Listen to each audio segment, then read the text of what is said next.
In today's video, we're going to be going over 5 different ways that you can start branding or simply putting your logo on your packaging. So let's say for when you're selling things like, I don't know, like a tumbler, a mug, or just overall want to design a type of box. You can design boxes like this. So you're not really going to be limited to just branding on, let's say, a tumbler box. You can do things like, I don't know, bridesmaids boxes or gift boxes or like a birthday box or something like that with all of the different methods that I'm about to give you. Now, with that being said, let's just go ahead and get straight into it, and let's go with number 1. And that is going to be screen printing. Now, I've said this before on this channel, and I'll say it once more just to reiterate it. I am not a screen printer. That is not my craft. I think that screen printing is an art in itself, but it's not something that I have mastered, so it's not something that I offer to my customers. Although I do offer screen print transfers. But with that being said, I also don't use the traditional way of screen printing either. I actually use the XTool screen printing kit. Now, the way this works is pretty much like traditional screen printing, except when you burn your screen, you're not going to be burning it the traditional way. Instead, you're going to literally be burning it with a laser. So the laser is going to engrave the design, which you're then going to screen print on your t-shirt or your box or whatever. Now, with that being said, let's do some screen printing. So for this, I'm going to be using black ink. Can't really see it because it's a little bright. And yeah, this is a toy knife from IKEA. I can't find my scraper, the one that you actually use to, scoop up the ink. Again, I am not a screen printer. Don't hate on me for this. But there we have that black ink. Now, I already have the box set on here. It is full. I didn't take it out. I don't want to flatten it just because that's going to add extra steps, and I don't want to do that. So let's just go ahead and do it like this. The tumbler is in here, so it will be providing some support under. Now, the cool thing about the XTool screen printing kit is the fact that this back part can actually go up or down. So if you're screen printing something bigger, like let's say a box instead of a t-shirt, you'll always be able to adjust it to the appropriate height. So let's go ahead and take some black ink. Let's put it on the bottom. Last time I tried this, I did it from top to bottom. This time I'm doing from bottom to top. Maybe it'll come out better, maybe it won't, who knows. But we about to find out. Let's go ahead and take our trusty squeegee.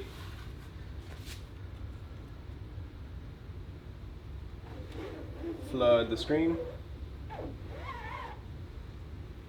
And screen print.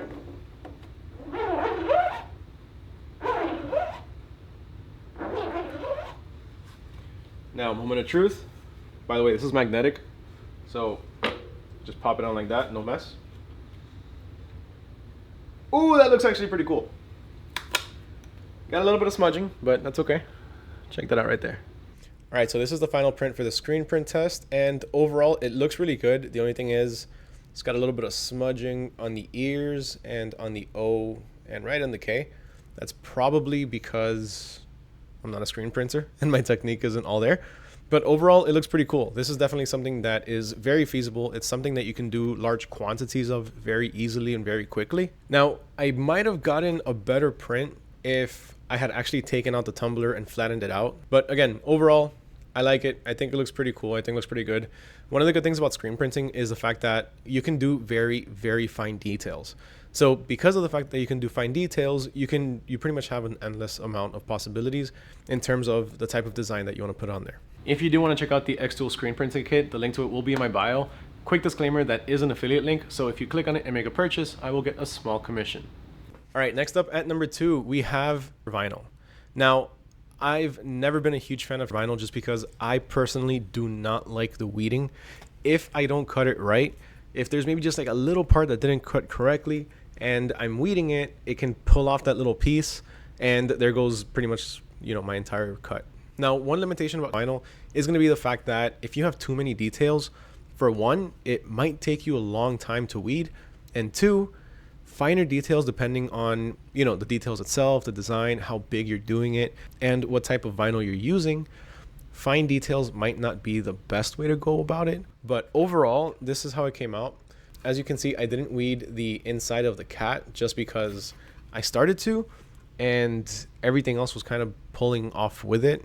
So that's kind of what I'm getting to when it comes to, finer details, depending on the type of vinyl that you're using and a few other factors.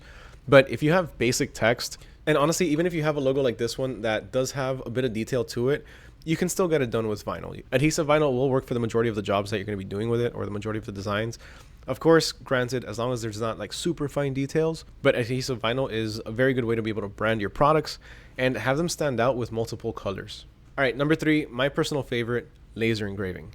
I think when it comes to laser engraving, it looks absolutely fantastic. I think the fact that you can actually feel the design really on there, you can feel that it's engraved, it adds a whole nother level of quality to your packaging or to your branding. Now for this one, I did use the XTool D1 Pro. I could have increased the power a little bit or just made it go a little bit slower to, get it a bit darker on there. But overall, it looks pretty good. It could be a bit darker again. But the cool thing about laser engraving is the fact that, like screen printing, you're not limited in terms of detail. So you can have a very, very detailed image, and all of those details are going to come out after you burn your image. All right, number 4, I actually don't have on me, but that is hot stamping foil with the Uninet iColor 560. So with the Uninet iColor white toner printer, you have the option to purchase hot stamping foil, which honestly, it looks amazing. This works very, very well for branding because it really does help your branding stand out. Being able to add foil is not just for your branding or for packaging, but that can also be used on a lot of other applications. Like take, for example, wedding invitations. A lot of wedding invitations use hot stamp foil. So naturally, people are going to end up purchasing things like, let's say, little party favors or wedding favors that also include that same type of hot stamping foil. In that case, you can mix and match with, let's say, your tumbler packaging or whatever type of packaging that you're doing, and the invitations. Which, by the way, if you do want to check out a Uninet iColor white toner printer or any of its accessories like the heat stamp foil, then make sure to check out iColor Print, and you can use my code NECOPRINTS5OFF to get 5% off your entire order. Okay, and the last option that I'm going to give you is going to be simply to order your boxes customized to begin with. So this is going to be something that's going to be a little bit different. You're not going to be ordering these with your tumblers, but instead you're going to go to a website like Alibaba.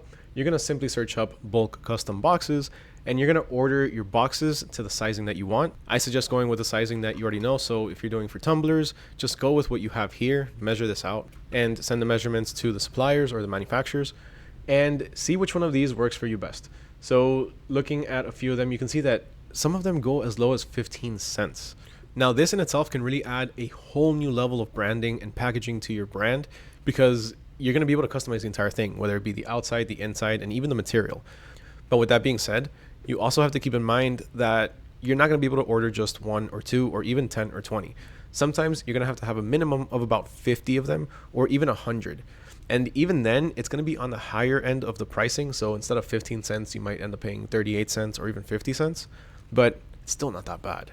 All right, so now that you reached the end, you're probably thinking 3 of those were a total fail. Why would you even mention them? Well, to be completely honest with you, I was heavily debating whether or not to post this video because of those fails. Now, with a little bit of practice and a little bit of testing, those would have come out a lot better. But I decided, you know what? Let me leave them as is because this is a part of the process. So you're going to be making these mistakes. The important thing is to keep trying because you're going to come across these issues every once in a while, even after you've been doing the same thing over and over. And it's going to take a little bit of testing to be able to get over it. So I figured, you know what? Let me show you what it's really like, at least at first, when you're first testing things out and you're experimenting to see how you can mess with your settings to get everything the way that you want it to be. Now, like I did mention earlier, screen printing, it's not necessarily my thing, so I didn't get the perfect print. I wasn't really expecting the perfect print. Now, laser engraving, now I know for the next one, I'm going to increase the power output a little bit to see how that comes out. And then for the vinyl, well, to be completely honest with you, that vinyl was totally my fault. That was a complete mess up simply because that vinyl has actually been here for, I want to say maybe like a year or so, but it's been in my garage. So it gets really hot in here. And what I did notice is that it was a little bit extra sticky. So I think that was probably something that factored into, the detail being a little bit harder to take off. But again, just trying with different materials, trying with a few different settings, you'll get things right. So please don't hate me if these didn't come out perfect. Again, it's part of the process. You learn by doing and by failing. And those are just a few different ways that you can start customizing and branding your packaging. As you can see, simply putting your logo on any kind of box that you're offering your customers, it really adds another level of quality and a lot more personalization. It really starts to increase your brand recognition. And that way, whenever somebody sees your packaging, they'll be more likely to also tag you on, let's say, Instagram. Which, I don't know about you guys, but me personally, that's probably one of the biggest lies I've ever been told. Whenever I hand somebody their order and I tell them, oh, make sure to tag me on Instagram, they're like, yeah, definitely will. Then you're checking through your stories on Instagram, you see them at the event, they're wearing your shirt or they're using your cups, and not one tag. But it is what it is. That's business for you. With that being said, let me know your thoughts down in the comments below. Is this how you brand your packaging? Do you brand your packaging at all? Are you going to start branding your packaging after you saw this video? Drop it down in the comments below. I would love to hear your thoughts on this. As always, huge thank you to everyone for watching, especially if you made it all the way to the end. Make sure you smash that like button, hit that subscribe button, and ring that little bell notification so you don't miss out on any future videos. My name is Mario with Neko Prince, and I'll catch you all next time. Peace.